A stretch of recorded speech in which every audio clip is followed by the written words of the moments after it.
Hello everyone and welcome to the Metagame Book Club. Now, I'm pulling up some slides and this is what we're going to be doing for the months of October and November.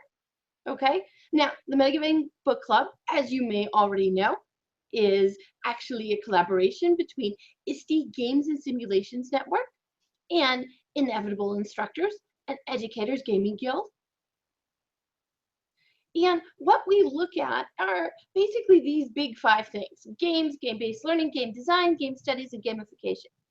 And for the next 2 months, in October and November, what we're going to be doing is we're going to be playing interactive fiction. So we highlighted in yellow the areas that we'll be concentrating on. So think of these as the objectives.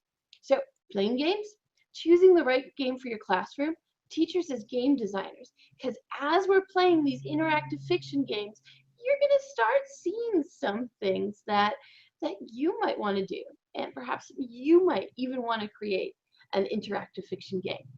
Also, we're going to be applying this to the Common Core reading and literacy competencies. So for the next 2 months, we're going to be doing interactive fiction. So you might be asking, what is interactive fiction? Okay. Along with these slides and also in the show more portion of this YouTube video, we're going to go ahead and give you some links.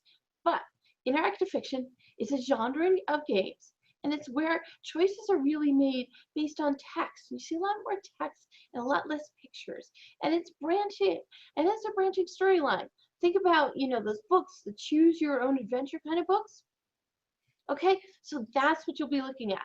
And we'll also put a link to a session that we did last year, game design across the curriculum, interactive fictioning. Sherry Jones and I were lucky enough to be there on it, and the person whose picture you see there is Chris Clements, and he's actually the person who does the open source interactive fiction branching storyline software. And this is where, if you want to use this for yourself or your students, it's called Twine, and it's wonderful, and it's open source, and it's free. So, just to go quickly, in case you haven't heard of interactive fiction before, with the Metagame Book Club, we've been looking at interactive fiction for the last 2 years. We've been having a lot of fun with it. So, these resources will also be listed in the Show Me More portion of the video, but just as a quick reminder, we'll tell you a couple of things. First of all, Sherry Jones, March 2015, did 3 weeks of basically a graduate level seminar on interactive fiction. And for the gods we'll be watching, this is one of the games that we played. Like, we've played it like 3 or 4 different times. We've played it in English, we've played it in French, we've gone ahead and looked at it during other parts of the book club, and the gods we'll be watching we happen to love, especially for ethics. And when we were reading Ready Player One last summer, we did kind of a dive into Zork. Yes, Zork, that game from the 1980s, where you had to type in what direction you were going, and was a precursor to a lot of the games that you see today.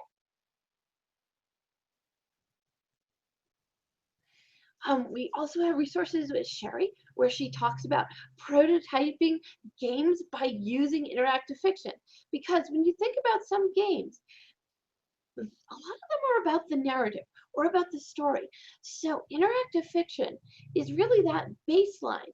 That's what writers do. Try to figure out how they're going to branch out the story. And Sherry showed us how she uses this with her students in game design classes. And we even had the example of one of her students who wrote an interactive fiction game for her class called City of Rain, Lost Rain. And it's still out there. It's been played 150 times, but the first 3 chapters out there, you can go ahead and take a look at it. It's very interesting. Now, remember, she teaches college students, so it has a little bit more of a mature theme, but you can really see Sherry's ethics influence coming through, even in this. Now, when we did March Madness this year, we played an interactive fiction game. That interactive fiction game is Lifeline. And that's basically where, if you take a look at it, it's basically on your mobile device, and you keep getting texts. You keep getting texts from this kid who happens to be a student who just happened to be on this, who won a scholarship to go on this mission to somewhere in outer space. And guess what? Yep, his spaceship crashed, and you have to help him figure out what he needs to do. And the cool thing about this, and one of the reasons we looked at it, is that this interactive fiction was real time, meaning it wasn't game time where everything is sped up. Instead, this was real time. So you're talking with Taylor, and you're like, "Oh my God, Taylor, I hope you survived that." And then Taylor goes, "Oh, I have to go offline," and he goes offline, or she. We don't know. All we see is text. Goes offline for 8 hours. And we're wondering the whole time, did we just give them some advice that's going to get them killed? Now, so this kind of interaction was a very cool way to think about doing this in real time. So now we're going to get to what we're doing this month. This month, what we're doing is we are looking at the interactive fiction competition, which is so absolutely cool. This is this is a nonprofit organization, the Interactive Fiction Technology Foundation. Every year, they have a competition or a fest. They open it up for all amateurs, and even professionals can do this if they feel like it. You can go ahead and you can submit your piece, your work of art, your game for other people to play. They open it up for a 6-week period, and they ask the public to come and play games, make comments, and rate the games. And that's what we're going to go ahead and be doing these next 5 weeks. So to let you know, any of these screenshots that I'm taking, it's covered under Creative Commons Attribution 4.0, meaning we have to attribute it, and we will have the link on the video, and also we have it on the slides already, and we have to mention what we changed about it. We cropped things. That's all we did. We took screenshots and we cropped it. So I just want to let you know everything from now on is covered. Now, this competition is open. All you need to do is you need to play and rate at least 5 games. And it's before, you have to do this before November 16th, or I should say before November 15th at 11:59 p.m. Pacific time. Okay, and the cool thing is anyone can be a judge. So if you want to dip your toe into this, if you want to learn more about interactive fiction, here's a great way to do it. You can go ahead and take a look at all of these. So you do this at your own pace, and in the Metagame Book Club, we won't make you write out anything yet. Okay, if you want to blog about it, save it in draft. And for spring 2017, we'll have our own vote after the competition, and we'll pick the 5 games that we want to play in the spring, and they'll be vetted by us, educators. and I'm sure we will come up with some fabulous choices. Now, for the Google Plus community, we will ask you what you're playing, to post what you're playing, but we won't ask you anything else. Okay? We don't want to spoil it for anybody. And we don't want to cause any kind of bias for when you judge it. So we'll just ask what you're playing, and then afterwards we'll discuss. Now, how to go ahead and get started? Well, it's pretty easy. Okay, you're gonna go to the interactive fiction comp page, and you go here and you look for this, and they go, "Oh, that's great! I can get started." Well, not yet. All they want you to do is make a username, okay? Which isn't difficult at all. They have you register. The things on the right-hand side are the optional stuff for authors, so you don't have to worry about it. Email, name, password confirmation. Okay, I will tell you whatever name, that's going to be your username. And I will tell you, in this competition, there is someone whose name is Pissy Little Sausages. Okay, so to let you know, people are going to see that name. So you can go anonymous, or you can go take a screen name that you use for other games, or you can go with your own full name so everybody can see. But to let you know, your username will show up when it comes to these ratings. Okay? And then, you just fill this out, and then have you check your email, and it's really easy. And like everything else, if you don't see it, just quickly check in spam to make sure that it hasn't ended up there. Okay, then they have you go back and log in and register. So see, this whole thing is very easy. Okay, so now you get to go to the welcome judge page. Okay, so I am going to screen share a different page for you. So hold on a second while I go grab it.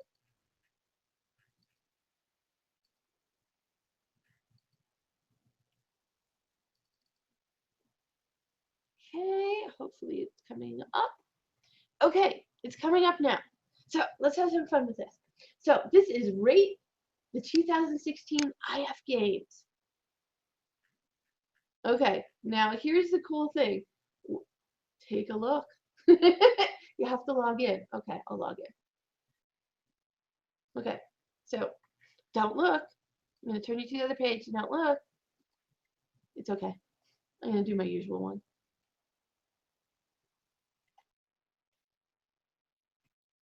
Logged in almost. Doesn't have my, must have used a different password. Hopefully this is it. Real quick. Oh, my login failed. It's okay. We'll go back and we'll just take a look. And we'll just take a look. Okay, so when it comes to rating these entries, these are all the different ones that you can go ahead and take a look at. So here's some of the titles. 16 Ways to Kill a Vampire at McDonald's. That sounds pretty good. Now, I do want to give you a little bit of warning, okay? The thing about this is a lot of these are going to be considered mature. I will also tell you that interactive fiction, IF, is known for inclusiveness, okay? So you will see, you will be seeing LGBTQ, okay? So you will see them throughout there. But it's really cool that there is a community. That's totally fine, and everything is included in here. So after you log in, you go ahead, you decide, ooh, what am I going to try? Color the Truth, Detective Land, Fair, Fallen Leaves, The Game of Worlds Tournament's cool, God Device, The Little Life Form That Could. Kind of scary, but I'll probably play it. Okay, Pogo Man Go, by Jack Welch and Ben Collins Smith. That has gotten my attention. Quest for the Traitor Saint. Now, like I was saying, Screw You Bear Dad might not be one that if you're a 5th grade teacher, you're going to show your students. So go look for something else. And I will say, when we start looking at these in the spring, we do want to go ahead and try and rate them for ourselves. If there's some that are fine for middle school, great. It might be that more of them are better for high school and college, but that's fine too. But this is my memory of first heartbreak, which I can't quite piece back together. Oh, this is nice. And as you can see, people can go ahead and, oh, I like this other one. You are standing in a cave. But what I wanted to say is, the idea is this year we go ahead and judge. Maybe next year we can have some people, some duos or maybe a couple, 3, 4 people go ahead and maybe create our own for next year. So I wanted to show you that. And so basically, when it comes to the guidelines for IF competition, they want you to use all the numbers, okay? And they give you a rating. It's not a rubric, but they tell you what each one means. So that part of it's not going to be really difficult for you. But go ahead, take notes, put them in a Google document. I don't care. Start blogging about it. Just save it in draft. We'll want to see it. And just think of this. Instead of doing a weekly reading, what you're going to do is instead play a weekly game. And if you start this week, you only have to do 1 per week and you'll have them all over and done with. And they do ask that you play 5 games because they want you to be able to do a comparison with them. So unless you have rated 5 games after you've logged in, they won't take them all. So really quickly to go ahead and close. So start playing 1 game per week. 2 hours each week because I want you to play each game for 2 hours and then stop. Okay, so you can do that. And then what I wanted to say is the IF competition prize pool is really crazy. The prizes for the 2016 competition, nobody's getting money, okay? but it, one item from Sudara's pajamas collection sounds cool. Other things like a 1-year subscription to P&A magazine. Oh, 80 Days by Inkle, which is a great little interactive fiction game that has won awards for Game for Change. Beautiful. A tarot-based tabletop game, another game delivered through Steam. So here's the thing. What's really cool about this whole thing is it's very crowdsourced. So you can donate, you can donate funds to this, or you can donate games. And well, this is our first year. It would be really cool if next year maybe we all decide to donate something to some of the winners. We can think about what would an inevitable or a metagame or metagame glove go ahead and donate. So we're almost done now. So one other thing I wanted to remind you, last year at this time we were reading The Art of Game Design with Jesse Sichel. If you still have the book, go ahead and pull it out. That might help you think about certain things while you're going ahead and rating these games. And now to close, I just wanted to say that you can go ahead and also remember there's the free app and you can pull it up on your phone and you can be second screening. You can be playing on the one screen and then pulling it up on your phone on the other screen. So that's all we have. We hope that you will join us. We will have you doing this at your own pace for the next 5 weeks. And then at the end of that, we'll see who wins. And then we'll go ahead and we'll start sharing our own experiences. So that's all I have. Thank you very much. And bye. Hope you join us.